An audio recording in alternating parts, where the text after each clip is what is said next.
그리고 이때를 계기로 제 인생이 180도 바뀌는 경험을 하게 되었는데요. 우리가 흔히 퇴사 고민을 하는 사람들에게 퇴사는 준비 없이 하면 망한다 이런 말을 많이 하잖아요. 그중 가장 많이 하는 조언이 돈을 꼭 모아놓고 퇴사해라 이런 말인데, 물론 완전히 틀린 말은 아니지만 제 생각은 약간 다릅니다. 돈을 모은다면 얼마나 모아야 퇴사를 할 수 있을까요? 그리고 돈이 얼마나 있어야 퇴사할 자격이 주어지는 걸까요? 저는 이 말에 너무 얽매이면 퇴사를 영영 하지 못할 거라고 생각합니다. 왜냐하면 얼마라는 기준이 너무 모호하기 때문인데요. 그리고 누군가에게는 준비 후 퇴사가 아니라 퇴사 후 준비가 맞는 경우도 있다고 생각을 합니다. 그러니까 퇴사를 해야 보이는 세상도 있다는 뜻이죠. 제가 미리 말씀을 드리지만 이 영상의 주제는 퇴사를 무조건 해야 된다 이게 아닙니다. 어떤 분들은 회사가 분명히 잘 맞고 일이 주는 행복과 기쁨이 큰 경우도 분명히 있습니다. 하지만 회사를 벗어나서 사는 삶도 있다는 것을 여러분들에게 알려드리고 싶었어요. 우선 저의 퇴사 이야기부터 들려드리고 나서 퇴사해야 된다는 신호 4가지에 대해서도 말씀드리겠습니다. 저는 그동안 좋은 직장에 들어가고 돈을 모으고 그 돈으로 서울에 집을 사는 게 굉장히 좋은 인생이라고 생각을 했었어요. 사실 너무 당연해서 이 인생 말고는 생각을 해본 적도 없을 정도로요. 물론 매일 아침마다 지하철을 탈 때마다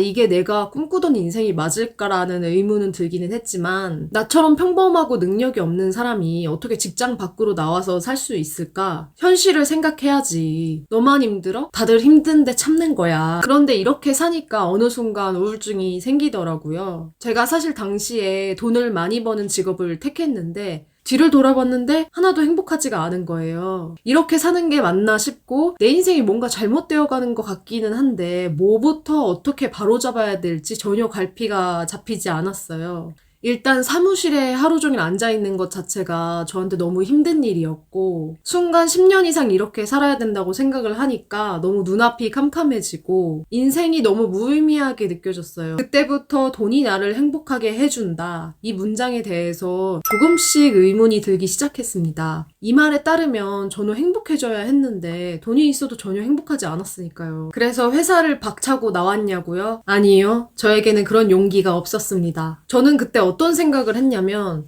지금 회사가 월급이 적어서 너가 행복하지 않은 거야. 더 좋은 회사를 가면 넌 행복할 수 있을 거야 라고 스스로에게 얘기했습니다. 그리고 오히려 우울증에 걸린 저를 채찍질을 하면서 다음 면접을 준비하게 됩니다. 근데 이제 계속 회사들에 붙을 듯 말 듯 떨어지는 거예요. 그러던 중에 원하는 회사에 1차로 합격을 하게 되었고, 워낙 최종 합격이 절박하다 보니까 면접 잘 보는 법 이런 식으로 검색을 했는데 면접 시크릿을 통해서 회사에 붙었다는 글을 보게 됐습니다. 제가 과거에 시크릿을 한 적이 있기는 했는데 믿어본 적은 없었거든요. 그런데 너무 절박하다 보니까 이거라도 해보자, 한 번만 해보자 이런 마음으로 시크릿을 하게 되었고, 결국 제가 원하는 회사에 합격을 하게 됩니다. 그리고 이때를 계기로 제 인생이 180도 바뀌는 경험을 하게 되었는데요. 이후에도 시크릿을 통해서 원하는 현실을 많이 끌어당겼는데, 이 끌어당김의 방법에 대해서는 다른 영상을 통해서 다시 말씀을 드릴게요. 그런데 시크릿이 중요한 게 아니라 저는 이 과정에서 내면 세계에 눈을 뜨게 되면서 새로운 자각을 하게 됩니다. 그리고 회사나 돈이 내 인생을 행복하게 해줄 수는 없구나라는 것을 깨닫게 되면서 더 이상 회사에 있을 수가 없다는 걸 알게 됐어요. 제 마음이 회사에 있지 않다는 걸 알게 되니까 더 이상 회사에 머무를 수가 없는 거예요. 그래서 저는 겨우 들어간 회사를 고작 한 달 만에 제 스스로 나오게 됩니다. 그것도 오직 내면의 소리 하나만 듣고요. 지금은 퇴사하고 2년이 흘렀는데 저는 제가 원하는 일을 하면서 행복하게 살고 있습니다. 그때 제 행동이 다른 사람이 봤을 때는 약간 미친 짓 같기도 하고 무모한 짓이라고 생각할 수도 있겠지만 저는 그 행동에 대해서 전혀 후회하지 않거든요. 그리고 마음은 오래전부터 거긴 네 자리가 아니야, 너는 거기에서 행복할 수 없어 라는 신호를 계속 보내고 있었습니다. 이제부터 알려드리는 이 신호에 해당된다면 여러분도 자기 자신과 내면 소통을 해야 될 때가 왔다는 뜻입니다. 어떤 분들은 평생 이 신호를 무시해서 내게 이런 부분이 있었는지조차 모를 수도 있습니다. 한번 점검해 보시고 자기 자신에 대해서 되돌아보는 시간이 되었으면 좋겠습니다. 우선 첫 번째, 회사에서 성과를 내도 행복하지가 않다. 내가 맡은 일을 성공적으로 마무리해도 뿌듯한 느낌이 거의 없는 분들 있으신가요? 이 일을 잘했다는 칭찬을 받아도 기쁘지 않고 사무실에 앉아있는 것만으로도 이미 기운이 쭉쭉 빠지고 자꾸 여기서 일하는 게 최선일까 하는 생각이 맴돌고 있다면 그 마음과 분명히 마주해야 됩니다. 특히 이런 감정이 올라올 때 너 진짜 나약하다. 쓸데없는 소리 하지 말고 일이나 해. 이런 식으로 스스로를 타박하는 분들은 이게 무의식적인 습관으로 굳혀지다 보니 다들 이렇게 사는 거 아니었어? 이게 맞지 않아? 라고 당연하게 생각하실 수도 있는데 전혀 당연하지 않습니다. 일이 행복하지 않은 마음을 억누른 채로 그냥 내버려 두면 일에 대한 완벽주의가 더 심해지거나 일을 조금이라도 못하는 사람을 보면 신경질이 나는 등의 불편한 감정을 계속 느끼실 수도 있습니다. 이럴 때는 우울증 약으로 의존하거나 친구들이랑 만나서 풀거나 기술을 더 배우는 등의 다른 방식으로 해결할 때가 아니라 마음을 봐야 할 때입니다. 제가 사실 지금까지 후회하는 부분이 있다면 왜 나한테 다정해지지 못했을까 이거거든요. 일이 즐겁지 않다는 저 자신에게 너는 일이 즐거우려고 회사를 다니냐? 다른 사람들 다 회사에 적응하고 사는데 너는 왜 적응을 못해? 이러면서 계속 채찍질을 했었거든요. 이제는 참아야 한다고 말할 것이 아니라 행복하지 않다고 말하는 자신의 내면을 들여다봐야 됩니다. 저도 행복한 일이 무엇인지, 일은 원래 이렇게 불행한 거 아니야? 라고 생각을 하고 살았다가 정말 제가 좋아하는 일을 하게 되면서 일이라는 게 정말 재미있는 거구나. 처음으로 이렇게 작은 성취에도 사람이 행복해질 수가 있구나라는 걸 느끼게 됐거든요. 이때 나의 디폴트가 우울이 아니라는 걸 처음 알게 됐습니다. 그래서 지금 뭔가 일에 대해서 불편함이 있고 행복하지 않다면 남들도 다 그렇게 살아 이렇게 얘기하지 말고 왜 내가 그런 느낌을 받는지를 반드시 체크를 해보실 필요가 있습니다. 두 번째, 월급이 들어와도 행복하지 않다. 직장인의 삶에 대한 밈이 워낙 많다 보니까 내가 힘들다는 신호를 되게 별것 아닌 것으로 치부하고 합리화를 하시는 분들이 생각보다 많더라고요. 저 역시도 그랬었고요. 저는 모든 직장인이 저처럼 불행하고 우울하게 사는 줄 알았는데 다 그런 게 아니더라고요.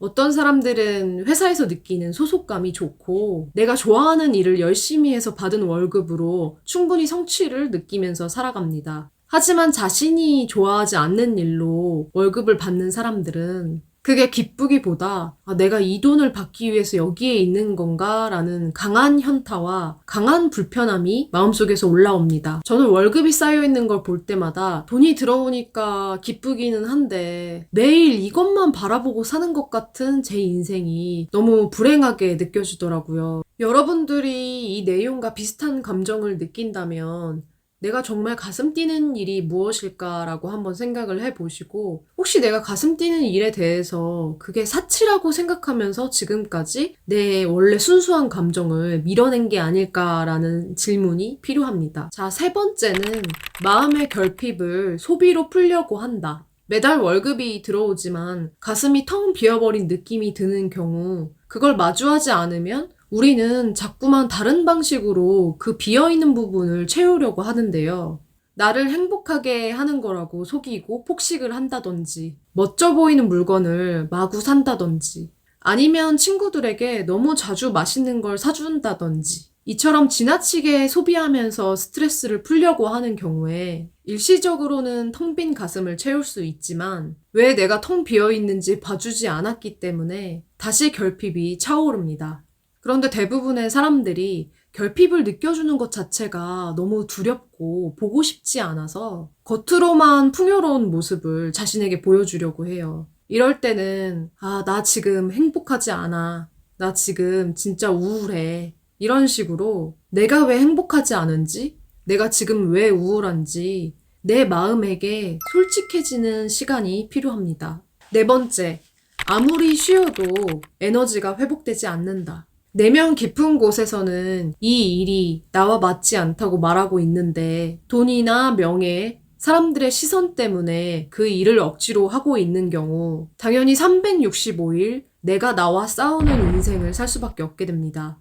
누군가와 다퉈보신 분들은 이게 얼마나 에너지 소모가 큰지 잘 아실 텐데요. 안 맞는 일을 하는 나와 진정한 일을 하고 싶은 나와의 싸움을 비유적으로 표현하면 24시간 동안 스파링을 하는 것과 같습니다. 심지어 자고 있을 때조차 우리는 자신과 싸우게 됩니다. 근데 문제는 내면에서 아무리 피 터지는 싸움이 일어나도 겉으로 이게 눈에 잘 드러나지 않기 때문에 우리는 지금 자기가 얼마나 힘든지 모를 수 있어요. 이렇게 소모하는 에너지가 분명히 큰데 우리는 자꾸 내면을 안 보고 외부에서 그 문제를 찾으려고 했습니다. 당연히 주말에 쉬어도 쉰 것 같지 않은 느낌이 들고 커피를 끊고 술을 끊고 그리고 운동을 더 해봐도 몸과 마음의 에너지가 쉽게 회복되지 않습니다. 반대로 내가 하고 싶은 일을 하면 마음의 싸움도 줄어들게 되겠죠. 그리고 오히려 일을 하는 동안 힘이 나고 아무리 피곤해져도 쉬고 나면 금방 회복이 됩니다. 그러면 가슴 뛰는 일을 한다는 게 무슨 말일까 궁금해 하실 분들도 있으실 텐데요. 저는 사실 내면의 저를 만나기 전에는 가슴 뛰는 말이라는 말 자체가 좀 허황됐다고 생각을 했어요. 그만큼 굉장히 냉소적인 사람이었고 우울감이 많은 사람이었거든요. 그런데 누구에게나 가슴 뛰는 일이라는 건 분명히 존재합니다. 그 빛이 완전히 떠오르지 않았을 뿐이지 방황 중인 분들에게도 분명히 있어요. 제가 정의하는 가슴 뛰는 일을 말씀드리자면 일의 과정에 대한 자연스러운 몰입이라고 할 수 있을 것 같아요. 굳이 해야 한다는 마음을 가지지 않아도 굳이 억지로 하지 않아도 해야 된다는 걸 스스로에게 계속 주입하지 않아도 자연스럽게 할 수 있는 일이 바로 행복한 일입니다.